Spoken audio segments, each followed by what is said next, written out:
بسم الآب والابن والروح القدس الإله الواحد آمين. سلام ونعمة وبركة. إخواني أخواتي المسيحيين المغاربة، اليوم بغيت نتكلم على اتحاد المسيحيين المغاربة. اليوم هو ذكرى تأسيس هذا المكون الديني. سأتكلم بنعطي يعني واحد نبذة مختصرة على هذا المكون الديني اللي كان تينشط في السنوات يعني الأولى ديالو، كان تينشط بسرية. فاتحاد المسيحيين المغاربة آه، كانت الفكرة ديالو، التأسيس ديالو من السيد آدم الرباطي، اللي كان يعني حط هذه الفكرة هذه، ولقات إقبال كبير جدا من عدد من المسيحيين المغاربة. فاتحاد المسيحيين المغاربة الأعضاء ديالو كانوا تيجتمعوا في عدد من المؤتمرات اللي كانوا تينظموها قيادات مسيحية في المغرب. كان تيوسع المعارف ديالو، كان تيحط الأفكار ديالو، كان تيناقش المطالب ديال المسيحيين المغاربة. آه، الفكرة بقات غادا يعني غادا وتتكبر، غادا تيتشبطوا بها عدد من الإخوة إلى سنة 1918 1917، باش حطينا الأسس الأولى لتأسيس هذا المكون الديني. 2018 خرج اتحاد المسيحيين للعلن. اتحاد المسيحيين المغاربة عطى بيانات وعطى بلاغات تتهم الوطن وتتهم المسيحيين المغاربة. البيانات اللي تكلم فيها الاتحاد المسيحيين المغاربة كلها بيانات تثبت وتقر بأن المسيحيين المغاربة هما مواطنين مغاربة كيحماقوا تيموتوا على الراية ديالهم، كيحبوا الملك ديالهم، المؤسسة الملكية ديالهم، كيحبوا الوطن ديالهم. تيآمنوا بالاختلاف، كيدعيوا لحرية المعتقد. آه، ناس وطنيين بحالهم بحال جميع المغاربة. كذلك لا ننسى بأن اتحاد المسيحيين المغاربة هو مكون مختلف على عدد من الكنائس في المغرب اللي عندها تمويل من إرساليات أجنبية. فاتحاد المسيحيين المغاربة لا يعتمد على على أي إرسالية من الخارج. فاتحاد المسيحيين المغاربة جميع الأعضاء ديالو والمكونات ديالو، لا من قيادات دينية، لا من خدام، لا من رعاة، كلهم ناس تيعملوا وتيجتهدوا باش يعني يكسبوا القوت ديالهم. كذلك اتحاد المسيحيين المغاربة عنده واحد النظرة مختلفة على عدد من الكنائس في شمال إفريقيا. فاتحاد المسيحيين المغاربة عنده تآمن بالكنيسة المغربية اللي خاصها تكون تراعي وتقبل التقاليد ديالنا، الأعراف ديالنا، عدد من الأشياء المغربية اللي تتهمنا حنا كمغاربة. لا ننسى ولا يعني ونقر حنا كمسيحيين ننتمي إلى كنيسة السيد المسيح اللي تضم جميع المسيحيين في العالم. فجميع المسيحيين في العالم هم إخوة، يعني على شتى المذاهب وشتى الكنائس، لا كاثوليك لا أرثوذكس ولا جميع المذاهب الإنجيلية. فنحن أبناء الله واحد، تجمعنا كلمة واحدة تجمعنا وصايا واحدة.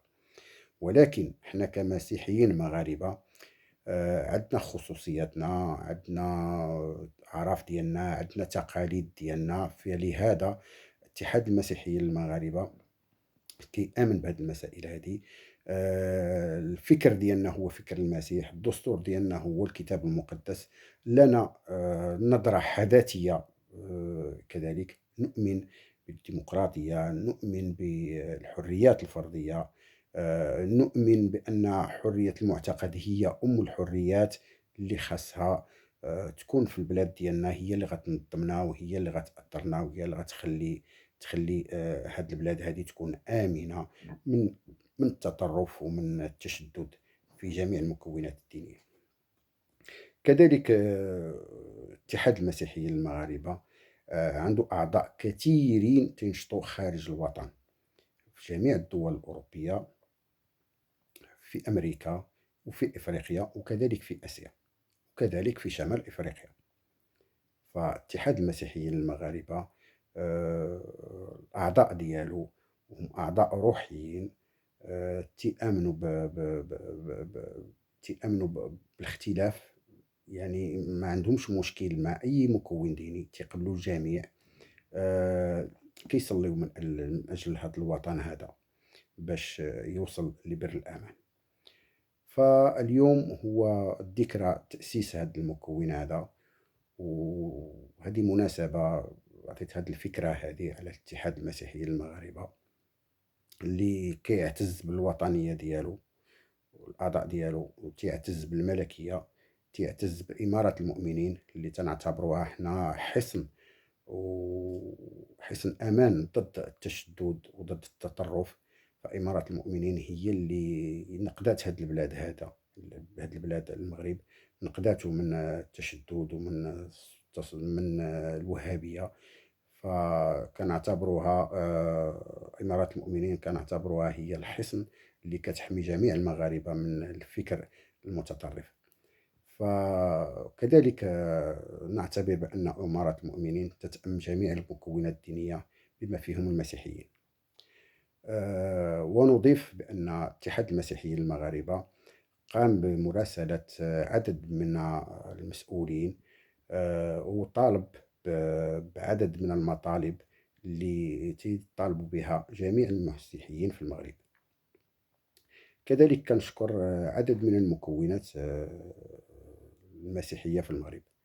فهناك مسيحيين اللي الآن تيناضلوا وكيجتهدوا من أجل حقوق المسيحيين في المغرب. كنشكرهم بزاف. كنشكر عدد من الأطر الصحفية في المغرب اللي تتكلم بالاسم ديالنا وتتعطي تتكلم على المعاناة ديالنا. كذلك كنشكر أساتذة، كنشكر كتاب، كنشكر أدباء اللي تيتكلموا على حرية المعتقد وتيدافعوا عليها هنا في المغرب. فكنشكرهم بزاف من هذا المنبر هذا، وكنصليو من أجلكم. النضال مازال مستمر في اتحاد المسيحيين المغاربة. الإخوة ديالنا مازال يعني عندهم عدة برامج، عندهم عدة مؤتمرات، مازال تيسايروا هاد الطريق، لأن هاد الطريق شاق ماشي منفروش بالورود. النضال هو طريق يعني جميع المسيحيين في المغرب. كذلك كنشكر الإخوة اللي تيساندونا وتيصليو من أجلنا، كنشكرهم بزاف وربي يبارك لكم حياتكم.